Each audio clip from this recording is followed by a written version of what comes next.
வணக்கம் நேயர்களே, ஃபீபாவின் இன்றைய காலை தியானத்திற்காக உங்களை அன்புடன் வரவேற்கிறேன்.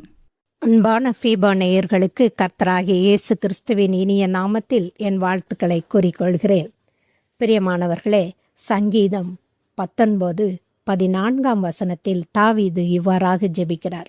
என் கண்மலையும் என் மீட்பருமாகிய கர்த்தாவே, என் வாயின் வார்த்தைகளும் என் இருதயத்தின் தியானமும் உமது சமூகத்தில் பிரீதியாயிருப்பதாக.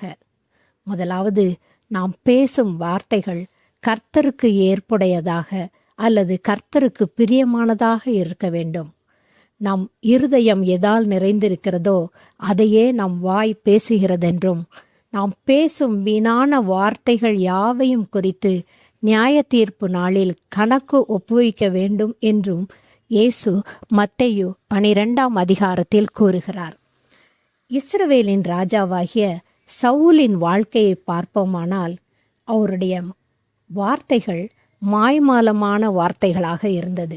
அவருடைய இருதயத்தில் தாவீதுக்கு எதிராக பொறாமை, கசப்பு, எரிச்சல், கொலை வெறி, வெறுப்பு எல்லாம் இருந்தது. அவர் தாவீதை கொல்ல திட்டமிட்ட போது பேசியதை நாம் 1 சாமுவேல் 18:22 வாசிக்கலாம்.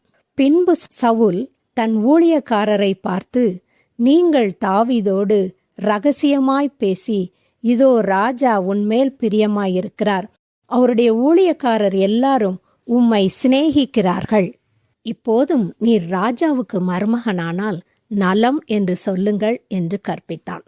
மேலும் பெலிஸ்தரை ஜெயித்து 100 நுனி தோள்களை கொண்டு வரும்படி கேட்டபோது சவுலின் இருதயத்தில் இருந்ததெல்லாம் தாவீது பெலிஸ்தரின் கையில் சாக வேண்டும் என்பதுதான்.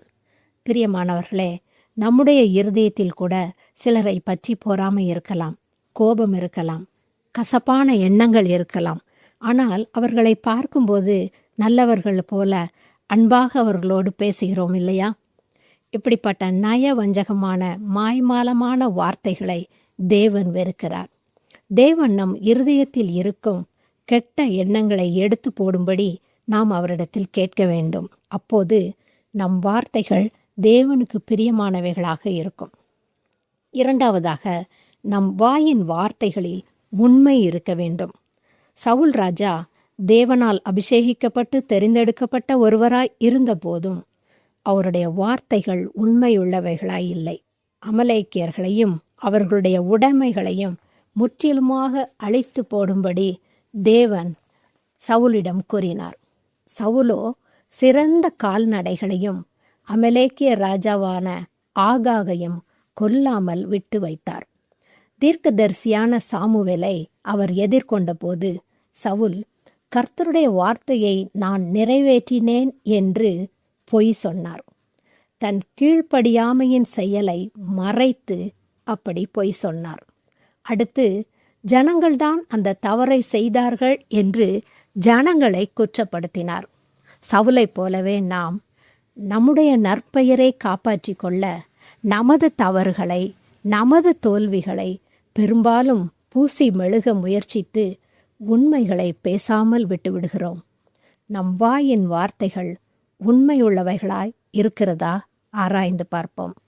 மூன்றாவதாக, நாம் நம் வாயின் வாக்குறுதிகளை நிறைவேற்றுவதில் உறுதியாக இருக்க வேண்டும். சாமுவேல் பலிகளை செலுத்த வரும் வரை 7 நாள் காத்திருப்பதாக சவுல் வாக்களித்தார்.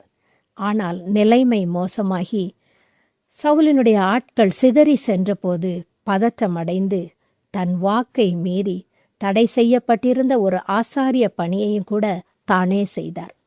பெலிஸ்தருக்கு எதிரான இன்னொரு முக்கியமான யுத்தத்தின் போது தன் படையினர் சாப்பிடக்கூடாது என்று பொறுப்பற்ற முறையில் முட்டாள்தனமாக ஒரு ஆணையை அவர் விடுத்தார். இந்த வாக்குறுதி அறியாமல் சிறிதளவு தேனை சாப்பிட்ட அவருடைய குமாரனாகிய யோனத்தானின் உயிரை பறிக்கும் அளவு கொண்டு போய்விட்டது.